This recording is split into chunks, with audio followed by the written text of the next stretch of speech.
ఆ నిబంధనలో తిరిగి యేసుక్రీస్తులో తండ్రిగా, భర్తగా, ప్రియుడిగా, కాపరిగా మరియు రాజుగా మన మధ్యకు తనను తాను కనపరుచుకున్నాడు. This is the plan of God. ఇది దేవుని యొక్క ప్రణాళిక. ఆ ప్రణాళికలో భాగంగా మనం ఈ తాడేపల్లిగూడెంలో ఒక సంఘముగా మారాం. ఎందుకు అనంటే వచ్చాం. ఎందుకు అనంటే దానియేలు ఒకానొక సమయంలో ఒక దర్శనం చూశాడు.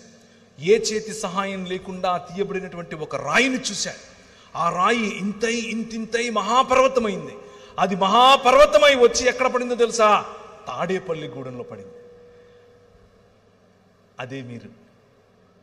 ఈ ఒక్క నిబంధన మనుషులకు తండ్రిని గుర్తు చేస్తోంది. ఈ ఒక్క నిబంధన మీ ద్వారా ప్రజలకు భర్తకు ఉండేటటువంటి లక్షణాలు గుర్తు చేస్తోంది. ఈ ఒక్క నిబంధన ప్రేమ అంటే ఏమిటో మీ ద్వారా ప్రజలకు చూపిస్తోంది. ఈ ఒక్క నిబంధన మీ ద్వారా కాపరిత్వం అంటే ఏమిటో ఈ ప్రజలకు చూపిస్తోంది. ఈ ఒక్క నిబంధన నిజమైన సుపరిపాలన, రాచరికం ఎలా ఉంటుందో ఈ ప్రపంచానికి చూపించగోరుతోంది. ఆ నిబంధనలో భాగమే ఈ సంఘం. ఈ స్థానిక సంఘంలో భాగమైనటువంటి మీరు ఐక్యత కలిగి చేయవలసినటువంటి పని ఇదే. రీసెంట్గా వచ్చినటువంటి ఒక సర్వే చెప్తాను మీకు. మెల్లిమెల్లిగా కొన్ని దేవుని వాక్యానికి సంబంధించినటువంటి అంశాలు ఓపెన్ చేసి చూద్దాం. కానీ ప్రభువు ఒకసారి కీర్తనల గ్రంథం 68వ అధ్యాయం 5-6 వచనాలు, ఎవరైనా మైక్ తీసుకుని తెలుగులో గట్టిగా చదవాలి. కీర్తనల గ్రంథం 68వ అధ్యాయం 5-6 వచనాలు. వేరెవరైనా హోషేయ గ్రంథం 14వ అధ్యాయం 3వ వచనం చదవాలి. ఎవరికైనా మైక్ ఇవ్వండి దయచేసి. మైక్లో చదివితే అందరికీ వినపడుతుంది. 2 మైకులు లేవా?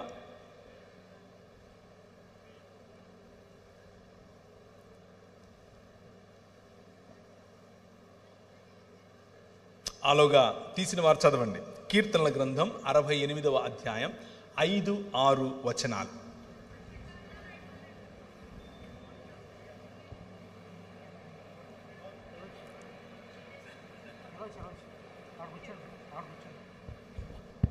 అక్కడ కనిపించాలిగా, ఆమెకు కనిపిస్తుందా? పోనీ నేను చదివేనా? చదవండి. కీర్తనల గ్రంథం 68 5 నుంచి 6 వరకు.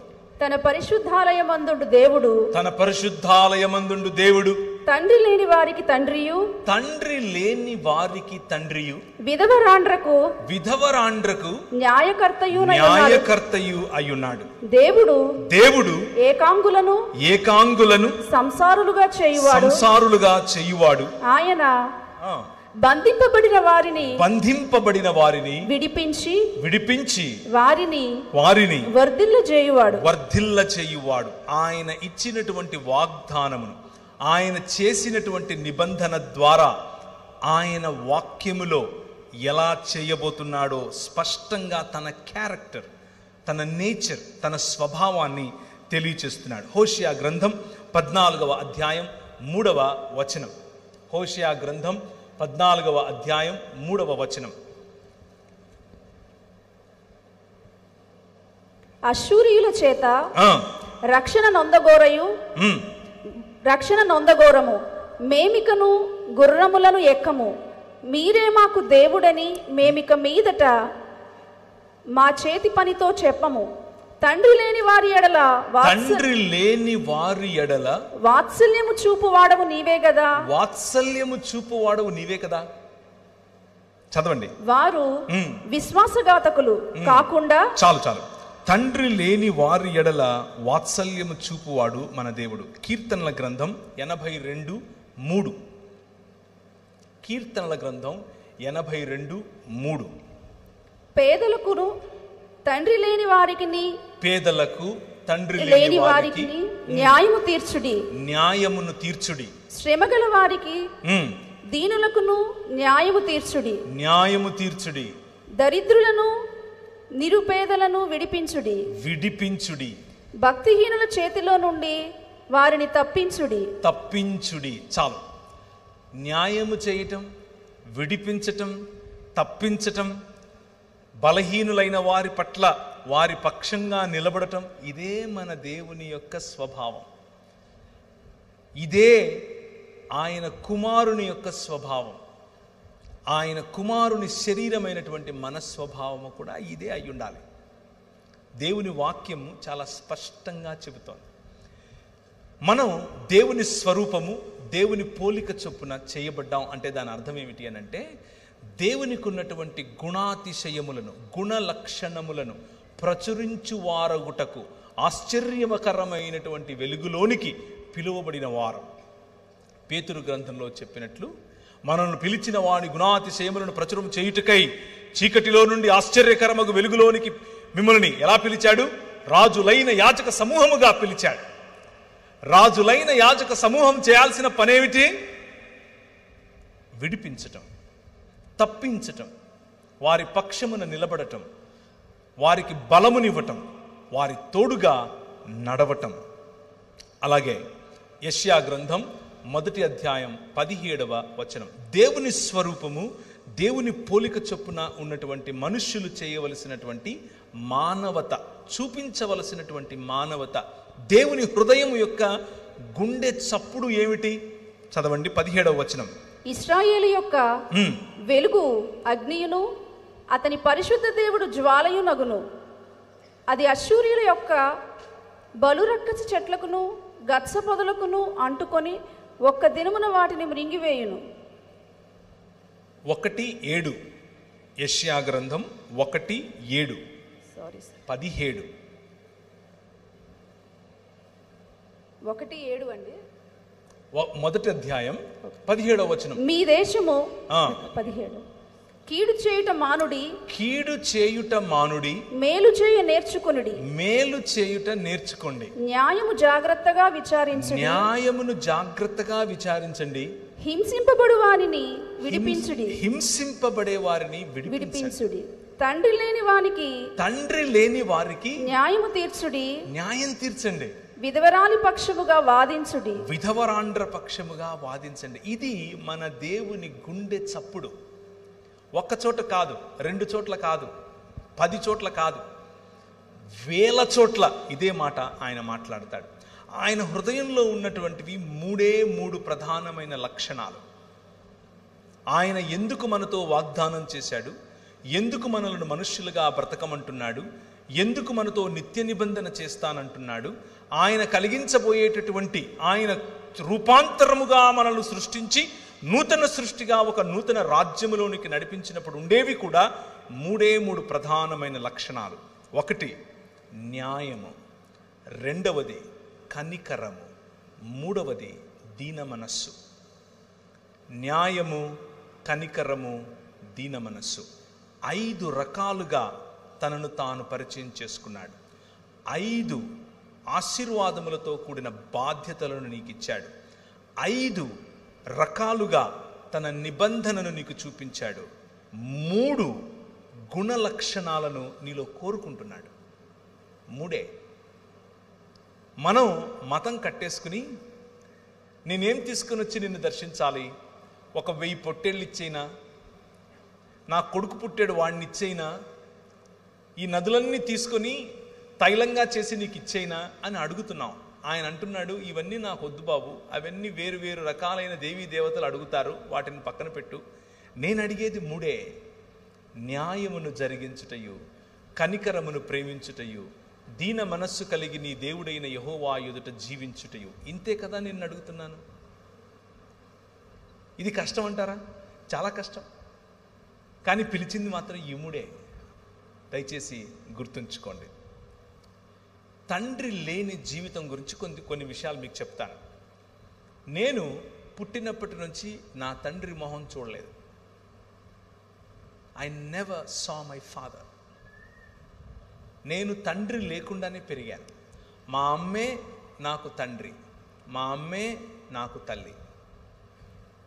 మా తాత, మా అమ్మ వాళ్ళ నాయన నాకు తండ్రి స్థానంలో అన్నీ చేశాడు. ఇంటి పేరుతో సహా ఆయనదే.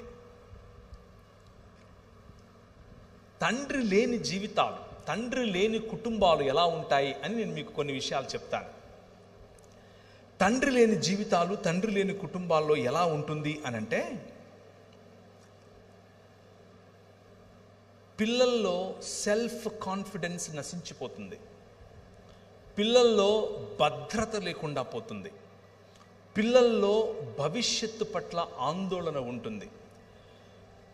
పిల్లలు బాస్టన్ స్కూల్స్ అంటే అర్థం ఏంటంటే బాల నేరస్తులు ఎక్కువగా జైల్లో ఉండేది తండ్రి లేని కుటుంబాల నుండే.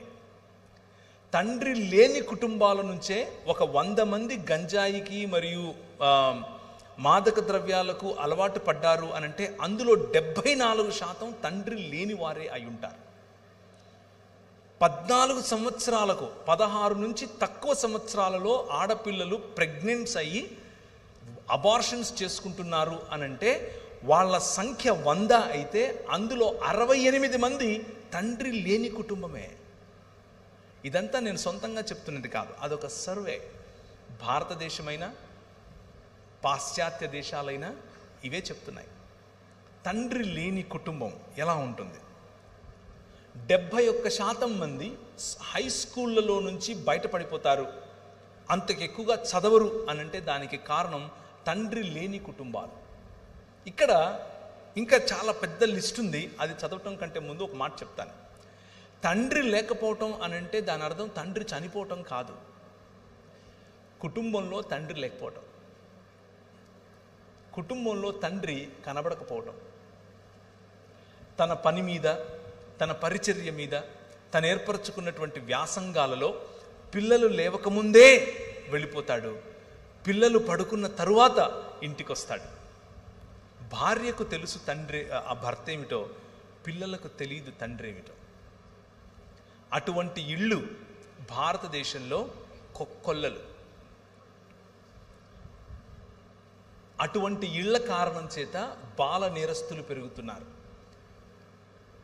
ఇలా తండ్రి అనగా అథారిటీ ఫిగర్, తండ్రి నుంచి దూరమైనటువంటి పిల్లలు 2 రకాలుగా స్పందిస్తారు. 2 రకాలుగా. మొదటిది అగ్రెసివ్, వైలెంట్ అయిపోతారు. చాలా వైలెంట్.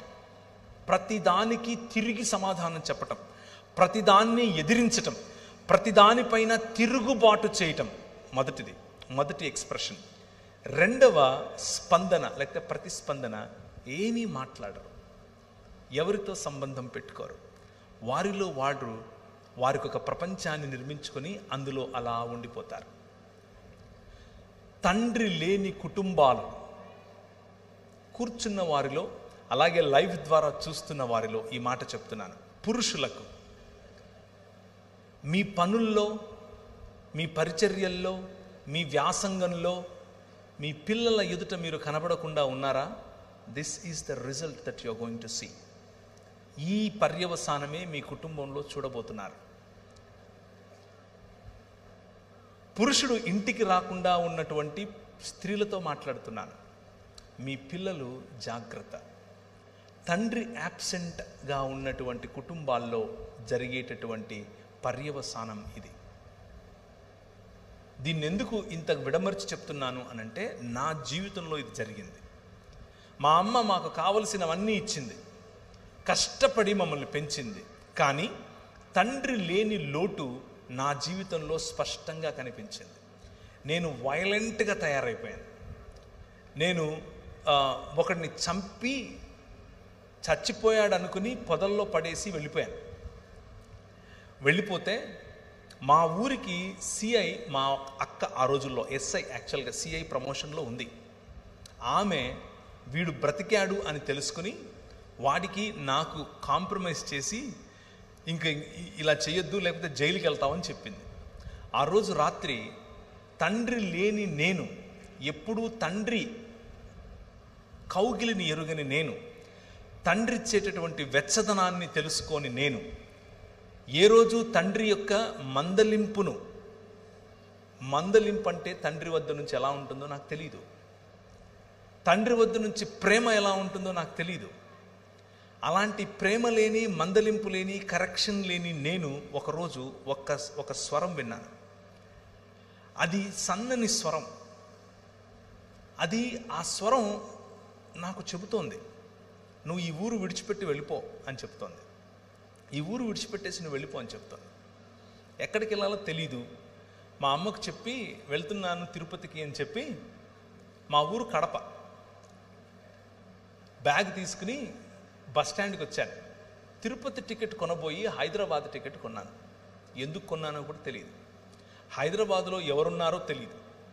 తర్వాత ఏదో తెలుసుకున్నాం. ఈరోజు ఫోన్లు ఉండేవి, ఆ రోజుల్లో ఫోన్లు ఉండేవి కావు.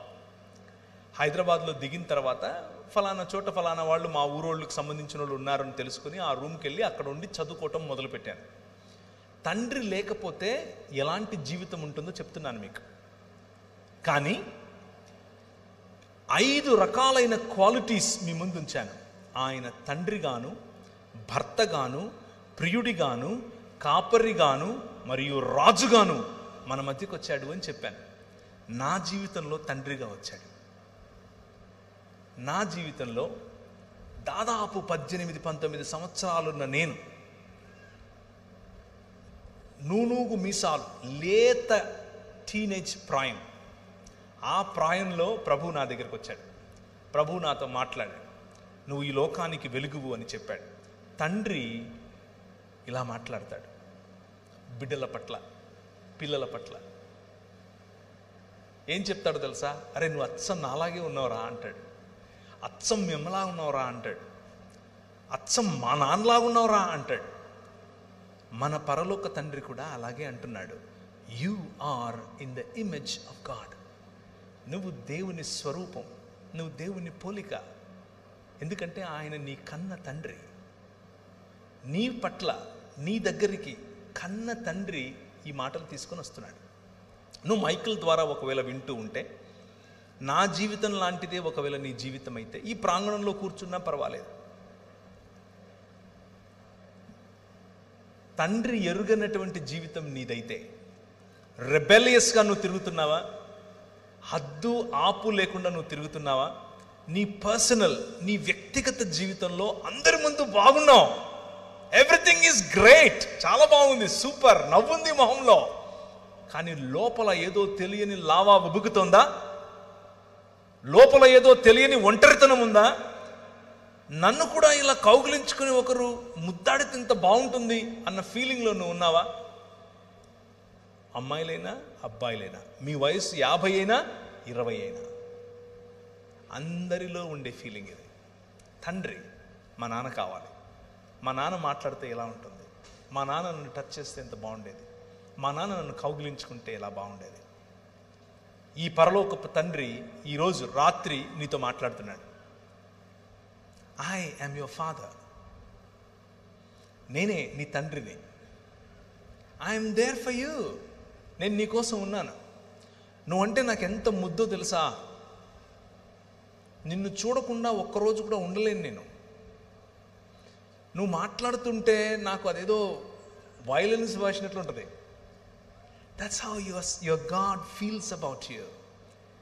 నీ పట్ల నీ తండ్రికి ఉండేటటువంటి హృదయం ఇది.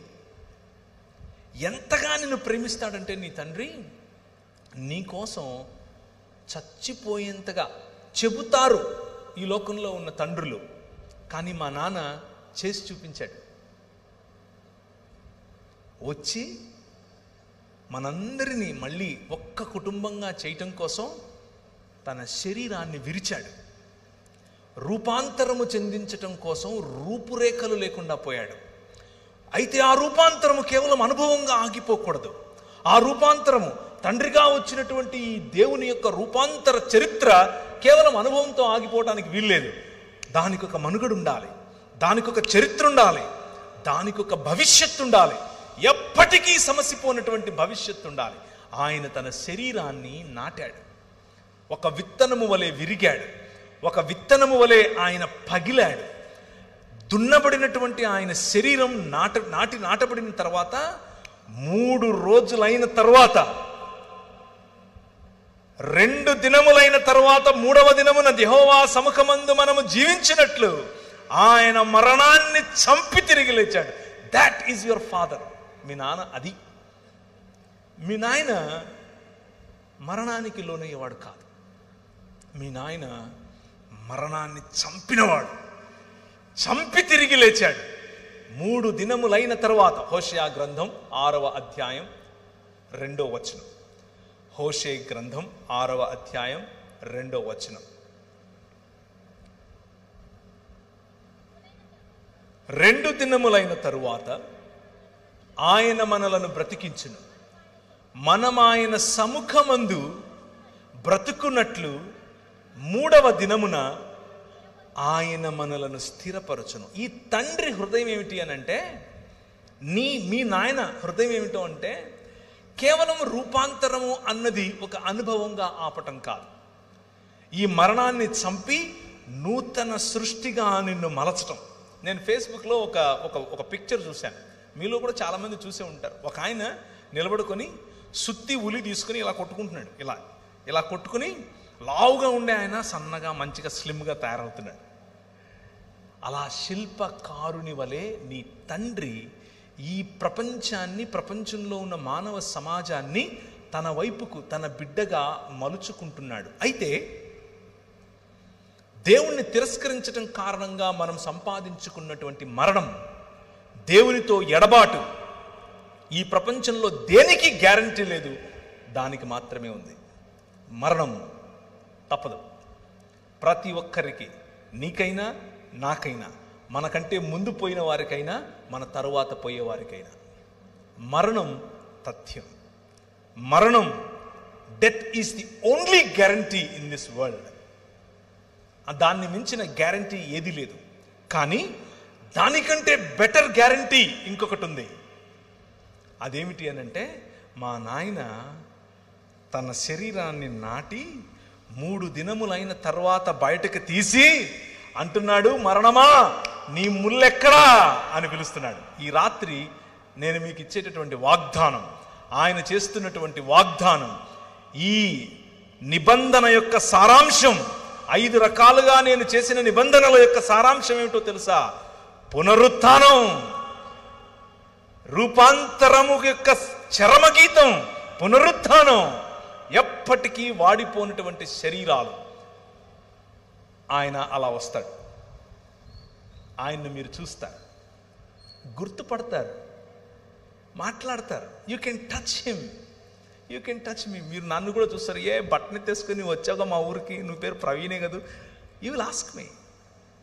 I will say yes yes, నేను అవునవును, హే బాగున్నావా అని అడుగుతాను నేను మిమ్మల్ని. This is going to happen. That is the hope that we have. క్రైస్తవులకి ఉన్నటువంటి హోప్, క్రైస్తవుడికి ఉన్నటువంటి నిరీక్షణ, మన ఆత్మలో ఎక్కడికో వెళ్ళిపోయి ఎక్కడో ఉంటామని కాదు. అది ప్లేటో చెప్పినటువంటి ఒక మిథాలజీ, ప్లేటో చెప్పినటువంటి ఫిలాసఫీ. ప్లేటో తరువాత నియో ప్లేటోనిజంగా మారింది.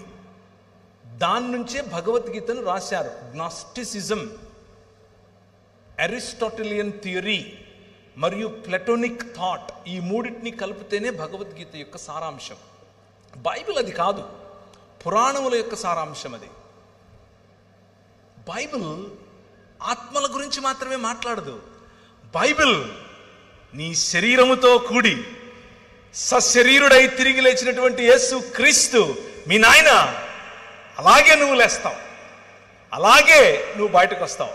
ఇప్పుడున్న దానికంటే అందంగా. నాకు బహుశా కొంచెం వెంట్రుకలు ఎక్కువ వస్తాయి,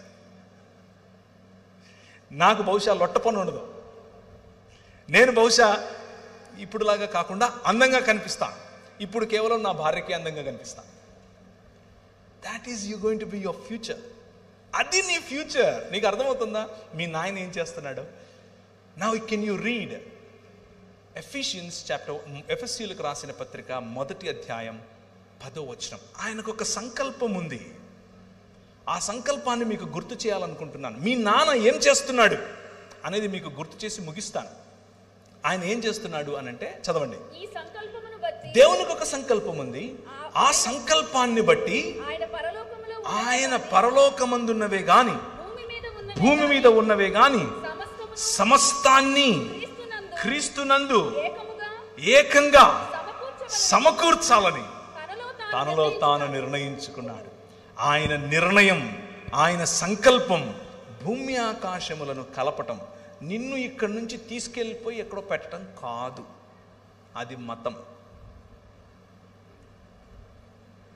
నిన్ను ఇక్కడి నుంచి తీసుకెళ్ళిపోయి ఎక్కడో పెట్టడం మతం, ఫిలాసఫీ. ఆయన ప్రణాళిక, ఆయన సంకల్పం వేరు. ఆయన సంకల్పం ఏమిటి అనంటే భూమి ఆకాశములను కలపటం. దేవుని సన్నిధిలో మనుష్యులు బ్రతుకున్నట్లు, ఆయన మనతో కాపురం ఉండునట్లు మనుష్యుని యొక్క ప్రయాణం 3 దిశలుగా వెళుతోంది. మనం చచ్చిపోయి ఎక్కడికో వెళ్ళేది కాదు మన ప్రయాణం. మన ప్రయాణం తోటలో మొదలైంది. ఆయన ఇచ్చినటువంటి వాగ్దానంతో కూడిన ఆశీర్వాదంతో మొదలైంది. ఆ తోటలో ఉన్నటువంటి ప్రయాణం అరణ్యం గుండా వెళుతోంది, నగరాల గుండా వెళుతోంది, దేవుని రాజ్యము గుండా వెళుతోంది. ఆ రాజ్యములో దేవుని సన్నిధి, ఆ రాజ్యములో దేవుని ఐక్యత, ఆ రాజ్యంలో మనుషులందరినీ ఐక్యపరిచేటటువంటి ఆయన చేసిన నిబంధన చివరకు దేవుని రాజ్యము సంపూర్ణముగా ఇంకొక నగరంగా మారబోతుంది. ఏంటా నగరం? తన భర్త కొరకు అలంకరింపబడినటువంటి పెండ్లి కుమార్తె వలె నూతన యెరూషలేము అలంకరింపబడి భూమి మీదికి దిగి రాబోతోంది. ఆ నగరంలో మనం నివాసం చేయబోతున్నాం. ఆ నగరంలో దేవుడు మనతో కాపురం ఉండబోతున్నాడు. ఆయన సన్నిధిలో, ఆయన ముఖ కాంతిలో మనం ఉండబోతున్నాం. భూమి ఆకాశములు ఐక్యపరచబడి నూతనాకాశము నూతన భూమి అనేటటువంటి దేవుని నూతన సృష్టిలో మనం ఉండబోతున్నాం. ఇది మన ముందు నడిచిన వారు, మనకు వాక్యోపదేశం చేసిన వారు నేర్పినటువంటి సత్యం.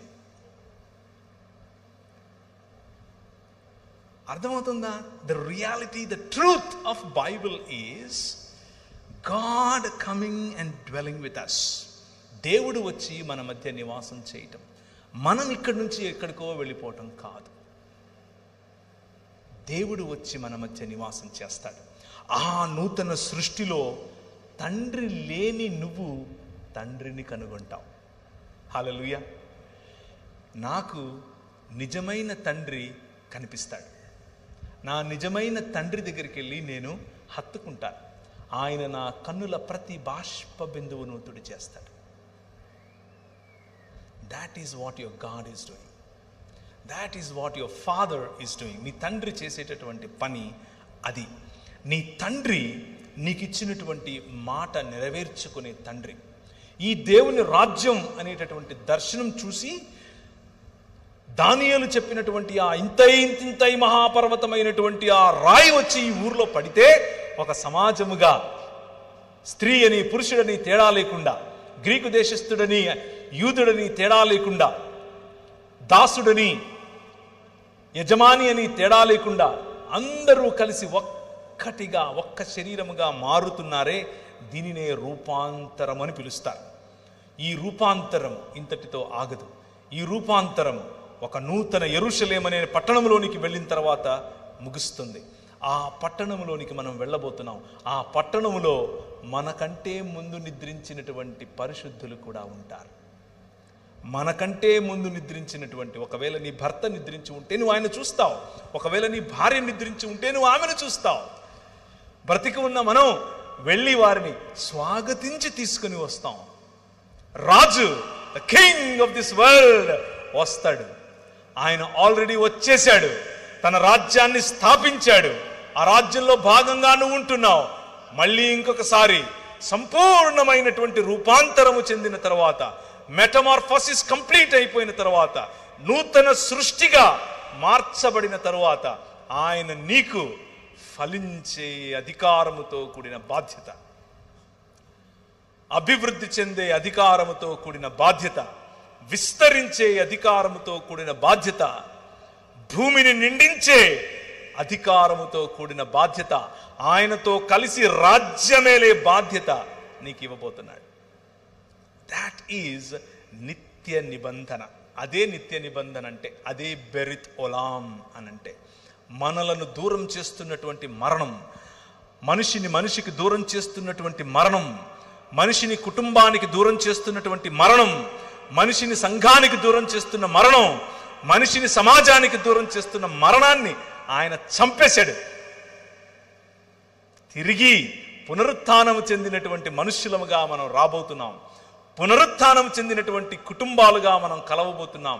పునరుత్థానం చెందినటువంటి సమాజములుగా మనం రాబోతున్నాం, ఉండబోతున్నాం. పునరుత్థానము చెందినటువంటి సృష్టి, ఆ సృష్టిలో మనం ఏలికలుగా ఉండబోతున్నాం. ఇది స్పష్టమైనటువంటి సువార్త, ఏ అరమరకులు లేనటువంటి సువార్త. ద హోప్, యేసుక్రీస్తు ఇస్తున్నటువంటి నిరీక్షణ, యేసుక్రీస్తు మీ మనసుల్లో ఉంచుతున్నటువంటి నిరీక్షణ ఏమిటి అనంటే, నేను క్రీస్తును పోలినట్లుగా రూపాంతరము చెందిపోతాను. ఒకానొక రోజు క్రీస్తును పోలినట్లుగా రూపాంతరము చెందుతాను. సీతాకోక చిలుక ఒక కకూన్గా ఉండి మెల్లిమెల్లిగా అందమైనటువంటి సీతాకోక చిలుకగా తయారై బయటికి ఎలా వస్తుందో, ఇప్పుడు కకూన్గా ఉన్న నీవు, పాతి పెట్టబడిన నీవు, చచ్చిపోతున్న నీవు, చచ్చిపోయిన తరువాత అందమైన సీతాకోక చిలుక వలె పునరుత్థానము చెంది రాబోతున్నావు. 2 దినములైన తరువాత ఆయన మనలను బ్రతికించును. 3వ దినమున యెహోవా సముఖమందు మనము బ్రతుకున్నట్లు ఆయన మనలను స్థిరపరచును. ఆ 3వ దినము కోసమే మనం వేచి చూస్తున్నాం. ఆ 3వ దినమును మరణాన్ని చంపి తిరిగి లేచినటువంటి ప్రభువైన యేసుక్రీస్తు సూచనగా చూపించాడు. కానీ రాబోయేటటువంటి 3వ దినం ఒకటి ఉంది. ఆ 3వ దినములో నూతన ఆకాశము, నూతన భూమి, నూతన సృష్టిగా మనం ఉండబోతున్నాం. ఆ నూతన సృష్టిని అనుభవించటానికి ప్రభువైన యేసుక్రీస్తు మిమ్మల్ని పిలుస్తున్నాడు. తండ్రి, ఆయన భర్త కూడా. హృదయంలో ఉన్నటువంటి నీ బాధ ఆయనకు తెలుసు. ఆయన ప్రియుడు కూడా. నువ్వు ఎవరికీ షేర్ చేసుకోలేని, ఎవరికీ పంచుకోలేనటువంటి నీ ఫెల్ట్ నీడ్స్, నీ హృదయాక్రందనలు, నీ ఒంటరితనం, నీ ఏడుపు అన్నీ తెలిసినటువంటి ప్రియుడు నీ ప్రియుడు. అంత మాత్రమే కాదు, ఆయన కాపరి. నిన్ను అనాథలుగా విడిచిపెట్టను, నేను మళ్ళీ నీ దగ్గరికి వస్తాను అని చెప్పి వెళ్ళినటువంటి కాపరి నీ కాపరి. ఈ కాపరి నీకు కావలసిందల్లా, కావలసిన పోషణ అంతా ఇవ్వగల కాపరి. చివరిగా ఈయన రాజు, ఈయన ప్రపంచములకు రాజు, ఈయన నీతికి రాజు, ఈయన మనుష్యత్వానికి రాజు, ఈయన నీతి న్యాయములు జరిగించే రాజు. భూమి ఆకాశములను తన చేతి చేత లేకపోతే తన మాట చేత సృజించినటువంటి రాజు, ప్రపంచములను ఏలే రాజు, భూమి ఆకాశములను ఐక్యపరిచే రాజు, మీ మనసులను నిర్మించే రాజు, మీ ఒంటరితనాన్ని చూసినటువంటి రాజు, ఆ ఒంటరితనంలో నేను ఉన్నాను, నేను నీ మాట విన్నాను అనే రాజు. ఒకానొకప్పుడు ఒంటరిగా ఉన్నటువంటి 5 మంది భర్తలున్న తర్వాత కూడా ఒంటరితనాన్ని అనుభవిస్తున్నటువంటి ఒక స్త్రీ ఒంటరిగా వచ్చి నీళ్లు చేదుకుంటుంది అని తెలుసుకున్నటువంటి నీ రాజు ఆమె దగ్గరికి వెళ్ళి కూర్చుని, అమ్మా నీళ్ళు ఇస్తావా అని అడుగుతాడు. ఈ రాజు కథ వేరు. This king is your king. రాజు లేని రాజ్యంగా మనం మారిపోతే రాజై వస్తున్నాడు. కాపరి లేని గొర్రెలుగా మనం ఉంటే కాపరై మన మధ్యకు వచ్చాడు. తండ్రి లేని కుటుంబముగా మనం ఉంటే తండ్రిగా తన హృదయాన్ని మనతో పంచుకుంటున్నాడు. ఎంత బాధపడుతున్నాను నేను నీ పట్ల అని చెబుతాడు. భర్త వదిలేసినటువంటి భార్యగా మనం ఉంటే భర్తై మన దగ్గరికి వస్తున్నాడు. నువ్వు విధవరాండ్రకు తోడుగా ఉండు అని చెప్పినటువంటి మన ప్రభువు యొక్క మాట. ఆయన మనల్ని ప్రేమించే ప్రియుడు. ఎంతగా ప్రేమిస్తాడంటే తన ప్రాణాన్ని సైతం ఇచ్చే ప్రియుడు. 5 రకాలైనటువంటి క్యారెక్టర్స్, 5 రకాలుగా ఆయన మనతో పెట్టుకున్నటువంటి సంబంధం.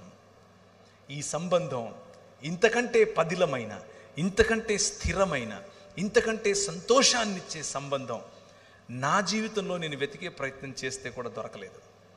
This is the ultimate relationship that you can have with anybody. ఎవరితోనూ,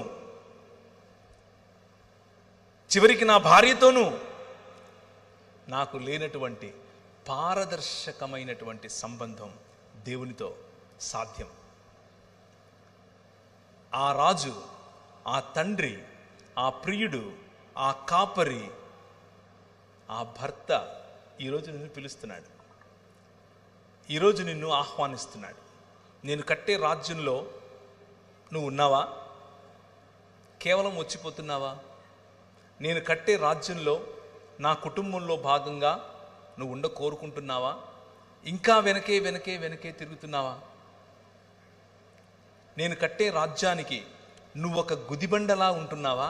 లేక ఫ్రీడమ్, స్వాతంత్రం కోరుకుని ఈ ప్రపంచంలో మీ నాయన ప్రపంచం ఇది అని సీతాకోక చిలుక వలె ఎగిరే స్వాతంత్రంలో బ్రతుకుతున్నావా? ఈ రాత్రి పరిశుద్ధాత్మ దేవుడు నీతో మాట్లాడుతున్నాడు. If you are rebellious in your nature, తిరుగుబాటు నీ హృదయంలో ఉంటే ఎక్కడో నీ తండ్రి ప్రేమను నువ్వు కోరుకుంటున్నావేమో. నీకంతకు నువ్వు ఒక షెల్ నిర్మించుకొని ఎవరితో పంచుకోకుండా నువ్వు ఒంటరిగా బ్రతుకుతూ ఉన్నావా? ఆ షెల్ పగలగొట్టడానికి ప్రభువు సిద్ధంగా ఉన్నాడు, తడుతున్నాడు. దాన్ని పగలగొట్టి చూడు, నువ్వు సీతాకోక చిలుక అవుతావు.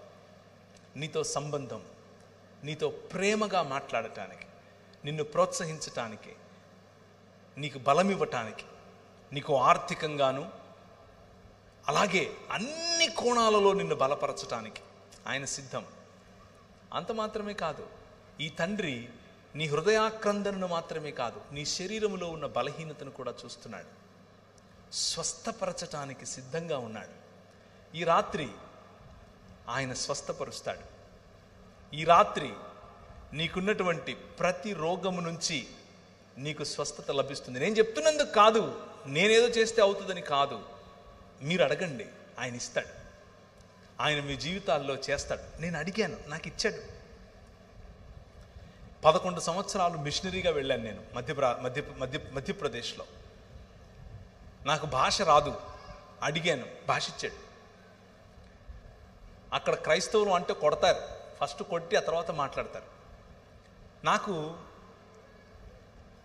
పరిచర్య చేస్తూ మా పాస్టర్ గారే వాళ్ళ అమ్మాయినిచ్చి పెళ్లి చేశాడు. పెళ్లి చేసుకున్న 2 సంవత్సరాలకు నాకు ఒక పాప పుట్టింది. ఆ పాపకు ఒకరోజు విరోచనాలు అయితే, చిన్న బిడ్డ 21 సంవత్సరాలు.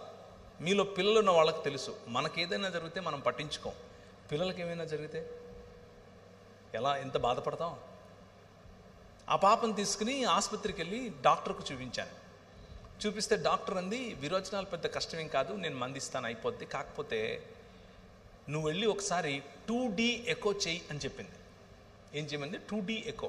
ఎందుకబ్బా ఏమో 2D ఎకో ఉంటుంది అని. ఏమైంది చెప్పండి మేడం అన్నాను. ఏమీ లేదు, ఈమెకు టెట్రాలజీ ఆఫ్ ఫాలో అనే గుండెకు ఉండేటటువంటి ఒక ఇబ్బంది ఉంది అని చెప్పింది. టెట్రాలజీ ఆఫ్ ఫాలో అంటే నాకు గ్రీకు హిబ్రూలాగా వినిపించింది. ఏంటబ్బా ఇది అని అనుకున్నాను. తర్వాత ఆమె నాకు అర్థమవడం కోసం ఏం చెప్పిందంటే, నువ్వు గీతాంజలి సినిమా చూసావా అని అనింది. చూశానన్నాను. అందులో హీరోయిన్కి ఉందే అదే నీ బిడ్డకు ఉంది అని చెప్పింది. అంటే నీ బిడ్డ బతకదు అని చెప్పింది, నీ బిడ్డకు కరెక్షన్ లేదు అని చెప్పింది. కానీ ట్రై చేద్దులే అని ఉపశమనం కూడా ఇచ్చింది. నేను బయటకు వచ్చాను. అప్పటికే ఇండియాలో 38th ర్యాంక్, పెద్ద కాలేజ్ ఏం కాదు కానీ 38వ ర్యాంక్ ఉండే కాలేజీలో నేను MBA చేశాను.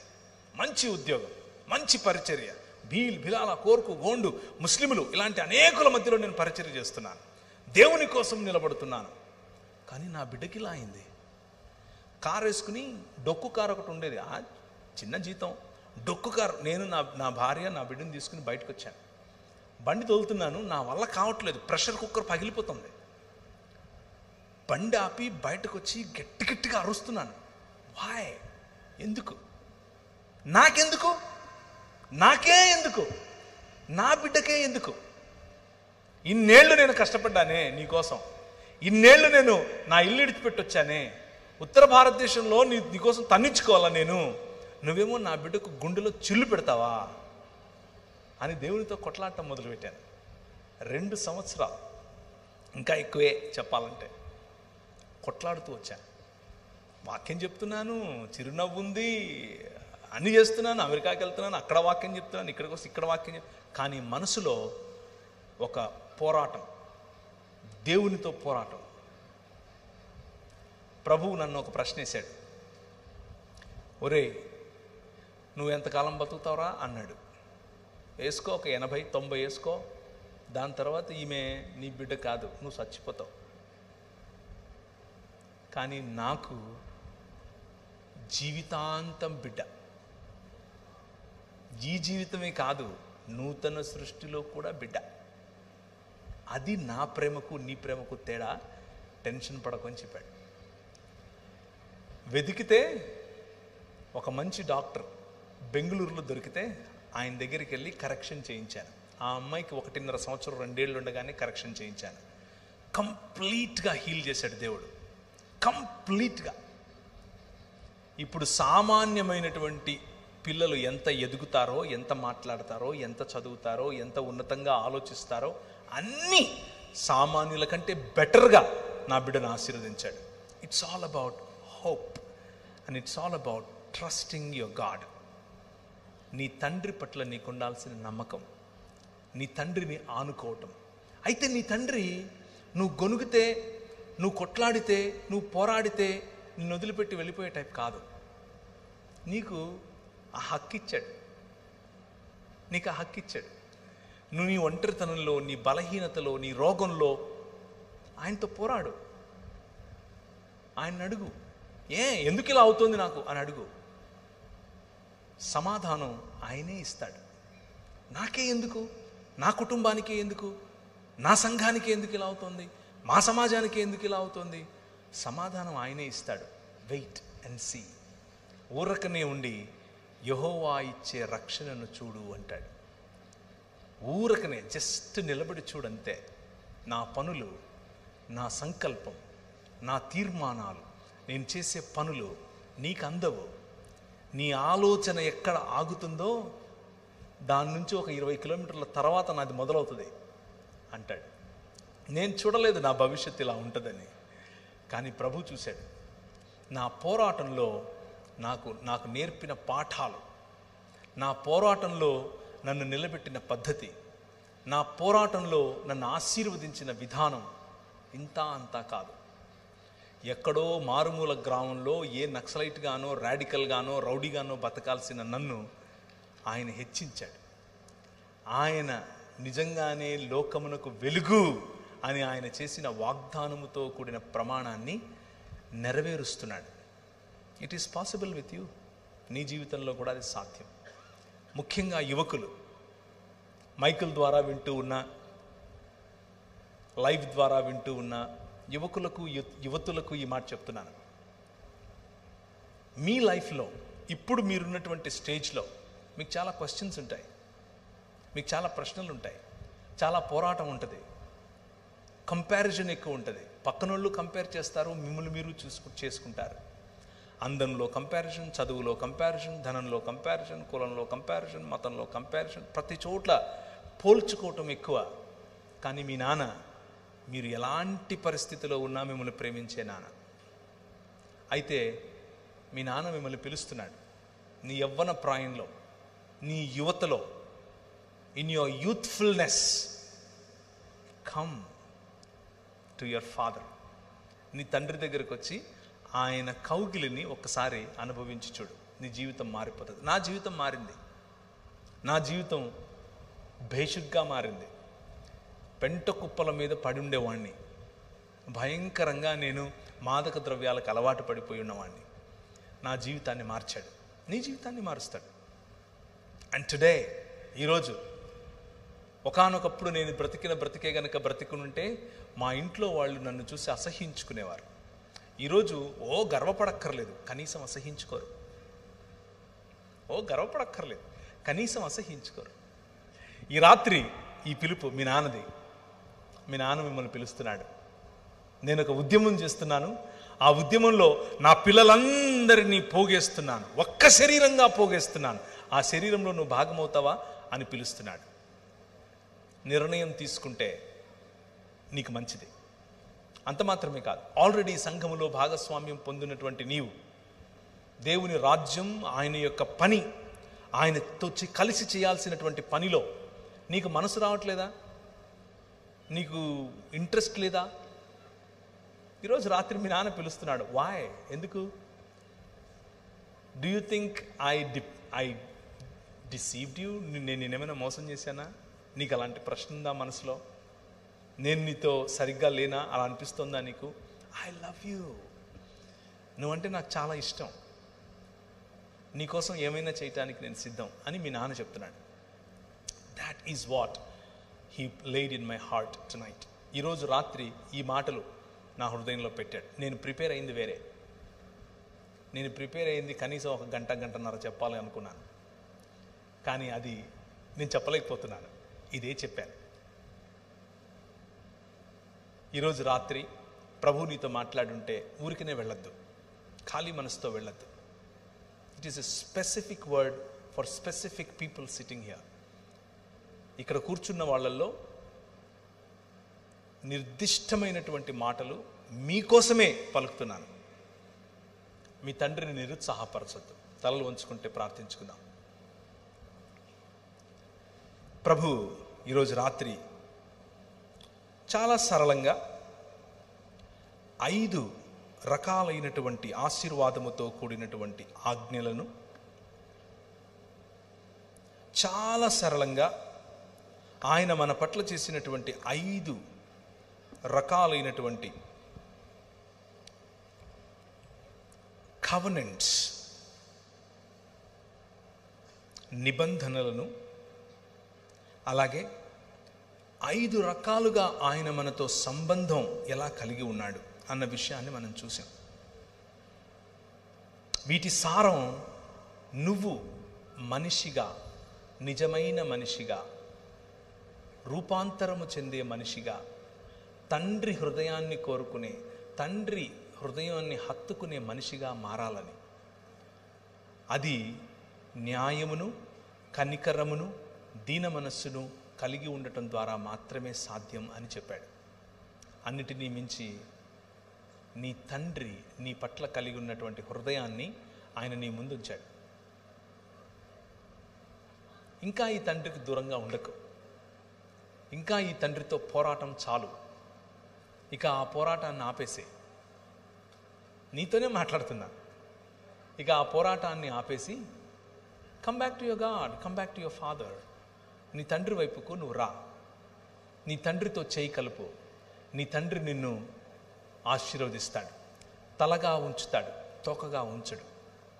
అలాగే కూర్చున్న వాళ్ళలో ఈరోజు ప్రభు స్పష్టంగా నిన్ను స్వస్థపరుస్తాను అని చెప్తున్నాడు. నిన్ను ఆయన స్వస్థపరిచే రోజు ఈ రాత్రి. నీ హృదయాన్ని స్వస్థపరిచే రోజు, నీ శరీరాన్ని కూడా స్వస్థపరిచే రోజు ఈ రాత్రి.